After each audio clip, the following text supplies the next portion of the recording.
Sejam todos muito bem-vindos ao Instituto Afeto para mais um podcast Psicanálise com Afeto ou Encontro.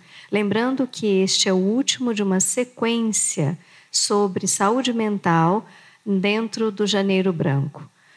Eu, Georgia Bueno. Eu, Laura Drummond, viemos aqui falar com vocês sobre a saúde mental de nós, profissionais que cuidamos da saúde mental das pessoas. E com isso convidamos mais uma vez para participar com a gente a doutora Michele Maciel e a doutora Clarissa Vilaverde. Pois bem, gostaria de saber de vocês como vocês se sentem trabalhando nesse lugar onde a gente, além de ter que cuidar de nós mesmas, temos que ser reflexivas, né? Suficiente para nós, e existe essa fantasia de que temos que ser suficiente para o outro também, né? Porque esse é o lugar que a nossa profissão nos coloca. Gostaria de escutar isso de vocês. Eu acho que eu sempre volto na questão do equilíbrio, de buscar, a gente como cuidador, lembrar desse equilíbrio também, porque é uma coisa prazerosa que traz paixão para a gente poder cuidar do outro, né? Isso vem do instinto maternal, de cuidar do outro, você vê o outro melhorando, você se sente ali feliz por aquilo, mas trazer um equilíbrio. Até que ponto eu estou olhando só para o outro e não estou olhando para mim? Então, ter o equilíbrio até da rotina, do dia a dia, de tirar um momento só para você, um momento para a família, o que eu estou fazendo por minha saúde mental, porque da mesma forma que a gente fala, se eu não estiver cuidando da minha saúde, eu não vou ajudar minhas filhas, meus filhos. Da mesma forma, se eu não estiver cuidando da minha saúde mental, como eu vou ajudar os meus pacientes? Então, ter essa consciência, já trazer que você não está ali, você dispor de algumas horas para isso, você não está prejudicando a sua profissão, não está prejudicando os seus pacientes, pelo contrário, é um investimento, né? Cuidado com a vida deles, né, Michele? Poder se cuidar. Assim, eu acho que tanta coisa que a gente falou nos anteriores também se aplica a nós, né? A Georgia e a Laura falando na questão, né, da importância do vínculo do terapeuta com o paciente para que, né, ele mude o jeito de se relacionar com o mundo, né? E como, às vezes, a gente não tomar cuidado, né, a gente acaba fazendo novamente um vínculo que não é bom para o paciente, não é bom para a gente também. Se a gente não respeita essas nossas necessidades, esses nossos limites, não sabe impor um limite entre o nosso profissional e o pessoal, né? Não sabe respeitar também, eu penso assim, muito o momento de vida que a gente está vivendo, né? Que é óbvio que, por exemplo...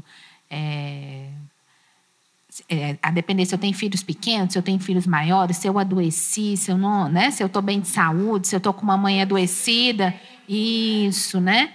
E eu acho que a Michele falou assim, desse prazer que a gente tem em ajudar, muitas vezes esse local onde a gente é colocado de uma coisa que realmente é prazerosa e que às vezes gera no outro uma gratidão, né, Michele? É bom a gente ser visto com esses olhos de alguém que impactou a vida de alguém, que mudou a vida de alguém, que faz bem para alguém.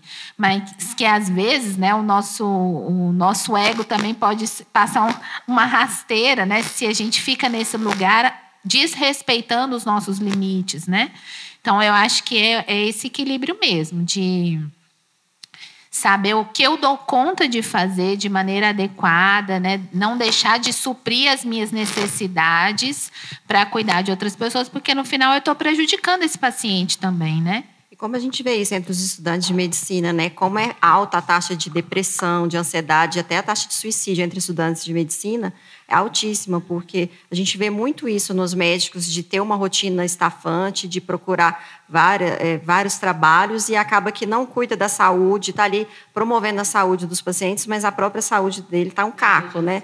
E sedentário, abuso de álcool, estresse em alto nível, automedicação, que os médicos também fazem muito. Então, é muito importante os médicos terem essa consciência. A gente vê isso desde o primeiro ano da faculdade, pela rotina estafante. Você sabe o que me veio aqui em mente? O que nós falamos em alguns podcasts atrás, aí dentro dessa série mesmo de saúde mental, já não me lembro, não me recordo em qual deles. Como oferecer para alguém algo que eu não tenho? Então, se eu não me cuido, se eu não busco um equilíbrio, como eu posso oferecer algo para alguém que eu não tenho para dar? Isso tem a ver com os nossos mecanismos de defesa primitivos, né? De onipotência, aonde a gente acredita que faz pelo outro, mesmo não fazendo para si. Né? Então, tem a ver com uma estruturação, né, de personalidade, tem a ver com a nossa forma de se defender do mundo. Então, nós profissionais da saúde, eu fiquei pensando aqui, achei interessante. O médico ele pode indicar para ele mesmo uma medicação, né? Como vocês estavam falando. O psicólogo pode indicar a terapia para ele mesmo também. É a nossa medicação. Mas o que no frigir dos ovos é esse apoio. Somos seres humanos, somos gente tanto quanto qualquer outra pessoa. Estamos passíveis, assim como Freud já dizia para a gente, de um processo contratransferencial. Então, precisamos estar sempre em processos de análise para que a gente possa ser capaz de diferenciar-nos do outro. Porque se a gente cai nas nossas próprias emboscadas, lembra da gente falar nos outros, que são essas repetições que a gente faz, o paciente chega e a gente se sente na obrigação de fazer por ele. Eu lembro que vocês estavam comentando, eu escutei, por exemplo, mãezinhas que chegam, olha, eu preciso que você medique para eu dar conta de cuidar dessa pessoa. Chega para o médico e pede que o médico faça o papel que a pessoa tem que fazer. Porque eu não dou conta, mas como assim? Vamos entender qual que é o enredo. Então, vamos colocar uma outra pessoa para fazer? Então, não é você que vai estar nesse lugar disponível para fazer esses cuidados. Porque já que você não está disposta, num sentido não que não está disposta de maldade, mas não dar conta. Então, ok. Então, assim, pensar nos processos contratransferenciais, nos conluios psíquicos, para mim, quando eu penso, né, nessa área do profissional, a gente tem que estar sempre com a nossa própria análise, né, em dia, eu digo assim, para que a gente seja capaz de observar, porque a gente é convidado a todo momento pelos nossos pacientes, sejam pais dos nossos pacientes, né, sejam os nossos pacientes, a fazer parte de uma repetição. E está justamente nessa sanidade nossa, nessa capacidade, nessa habilidade de lidar com esse processo contratransferencial, para construir no processo transferencial, que aí é a necessidade do paciente de construir uma nova relação, uma nova história, e não uma repetição daquela mesma. Ô Jorge, aí dentro do próprio processo da psicanálise, da formação de um psicanalista, dentro do tripé que é necessário, fala-se da análise pessoal, né? Dentro de um consultório de psicanálise, a própria análise do seu paciente pode ser que, se em algum momento esbarre nas suas questões, ela não evolua. Então, a gente precisa, sim, estar em constante cuidado por nós e por eles. Agora, as formas de cuidados, elas variam, né? Dentro da psicanálise, a gente diz essa importância de estar sempre em análise. É quase que, é como se fosse uma obrigação, um pré-requisito, mas sem ter alguém que te cobre isso, a não ser se você esteja fazendo a formação no momento. Mas tem outros mecanismos também que você pode utilizar para poder trazer esse equilíbrio. E aí eles são muito individuais. O que faz sentido para você, o que traz esse equilíbrio para você, talvez não seja o mesmo para mim. Eu costumo dizer, quem me conhece bem, quem está próximo de mim no dia a dia, que além da minha terapia, da minha análise pessoal, uma coisa que me traz muito equilíbrio e que me faz ser uma pessoa, eu brinquei, até mais afetuosa e carinhosa por 24 horas, é o próprio exercício físico, né? Eu tenho um prazer muito grande em estar ali. Eu consigo pensar melhor, eu consigo criar, eu consigo elaborar. Você entende que isso é uma quantidade de energia demandada pelo seu corpo e que a sua mente não consegue absorver. Então, você precisa gastar essa energia fisicamente para que a sua mente possa equilibradamente fazer essa homeostase. Isso é limite, você está vendo? E, além de lidar tudo, com exercício esse é um físico. lugar que fez sentido em toda a minha criação, para mim, em termos de segurança, de autoconfiança. Então, se você olha a análise, né? Quantos anos de análise para poder entender isso? Então, em que lugar que ele passa na história, né? E essa é o equilíbrio que eu encontrei. Cada um tem o seu equilíbrio. Tem pessoas que vão dizer, olha, eu amo meditar. Eu não consigo meditar nem um minuto. E tem gente que vai dizer, eu amo meditar, amo a respiração, amo uma leitura, orar. Porque a oração é uma meditação. A atividade física, para mim, é uma forma de meditação. Por exemplo, eu encontrei o balé com 30 anos. Eu sempre gostei de atividade física. Mas o balé, para mim, é uma forma de meditação. Exige uma atenção plena, né? Concentrado ali na postura, na barriga. E ali você sai daqueles pensamentos, aquele liquidificador de pensamentos e está concentrado em coisas. Isso é meditar. Sim. Né? Você está consciente do como está a sua postura, como está seu core, como está você está no momento presente. E aí, isso tudo é uma forma de meditar, assim como a oração, para mim, também é uma forma de meditação. E é importante o que você falou, que é cada um achar a sua realidade, a sua individualidade, porque não existe fórmulas mágicas, a gente ir atrás de um manual, não vai ser... o que vai funcionar para você não vai funcionar para mim, né? O que a gente só, por exemplo, em termos de tratamento e prevenção em saúde mental, o que a gente tem de estudo mais, a questão da psicoterapia está mais do que comprovado e da atividade física também, né? Mas a maneira como você vai colocar isso no dia a dia, que tipo de atividade isso aí é que cada um vai traçar seu caminho, né? E sobre essa questão que a gente falou muito, questão de limite, né? De respeito às necessidades, às carências, aos limites, e isso também é importante quando a gente olha para a gente, né, Georgia, assim, porque também a gente vive numa cultura muito grande da produtividade, né?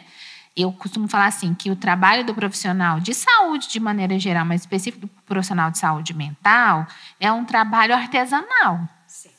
Não é em larga escala, não é industrializado.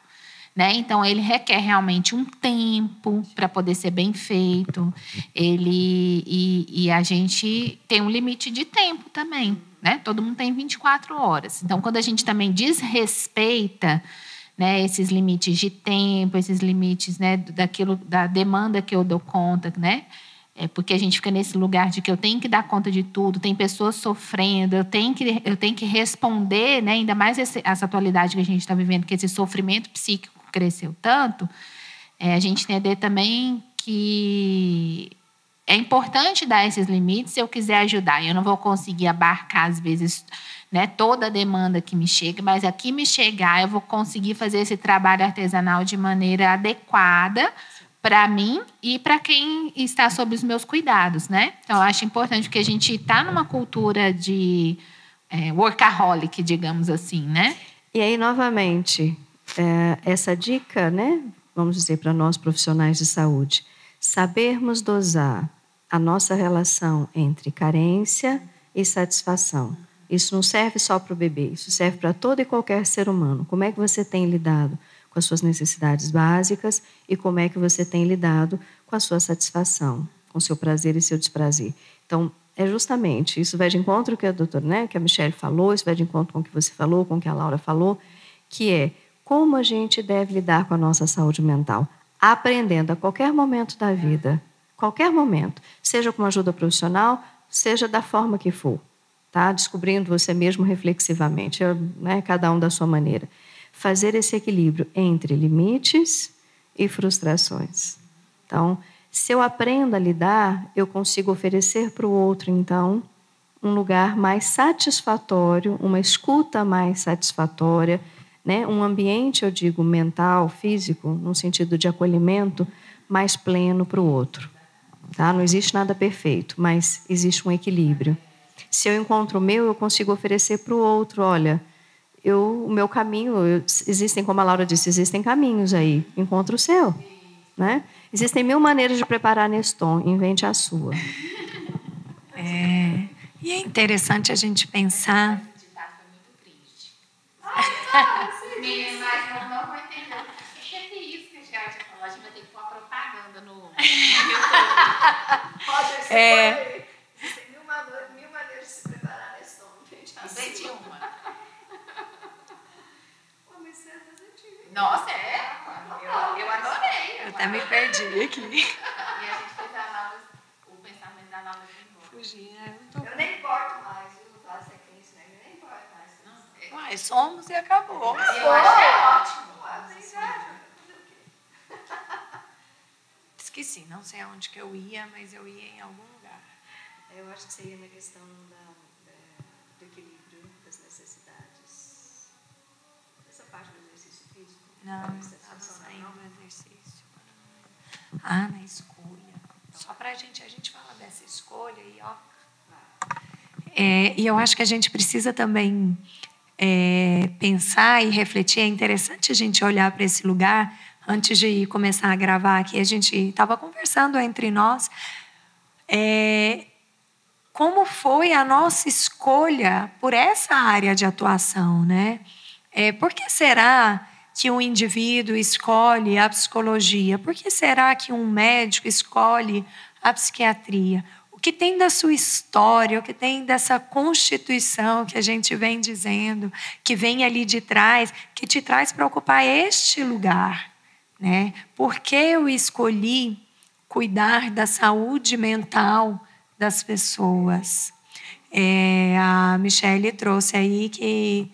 Conta aí, Michele, da sua entrevista de... Sim, eu tinha um professor muito querido, o doutor Abrão, que na minha entrevista ele fez essa pergunta. Ele me falou, você escolheu a psiquiatria para tratar você ou tratar a sua família? Porque é sempre um dos dois. Eu falei, não, no meu caso, é os dois.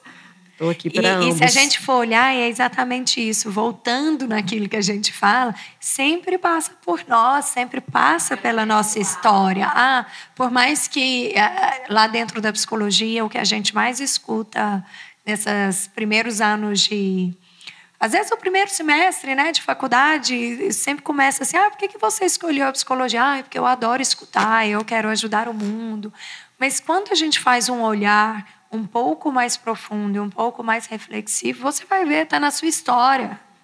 Tem toda uma justificativa que faz sentido internamente para você, não é pelo outro, é por você. Gente, aprenda. Sempre que você achar que algo é pelo outro, olha para você. As questões não são pelo outro, pode até ser, porque eu quero oferecer isso ao meu filho. Por que você quer oferecer isso ao seu filho? Porque dentro de você existe uma necessidade. Né? Ou, quero oferecer isso ao meu paciente. Por quê? Porque dentro de você faz um sentido que isso seja oferecido. Ou isso é importante. Então, eu sempre falo, tira o olhar do outro e volta o olhar para você. Né? Às vezes o paciente está ali na clínica e fala daquele lugar do outro, da postura que não muda. De que forma que isso toca você? De que forma que isso mexe com você? E eu sempre falo disso com os meus pacientes, as adolescentes que estão passando por uma depressão, que falam por que isso acontece comigo. Às vezes, pacientes que têm uma história traumática, familiar, que passaram por abuso, ou que passaram por uma depressão, com tentativa de suicídio. Você pode até usar isso na sua história depois, mais como para ajudar outras pessoas com o mesmo problema, para você colocar melhor no lugar do outro aqui. Isso vai te possibilitar enxergar, ver a outra pessoa de uma forma mais empática, né?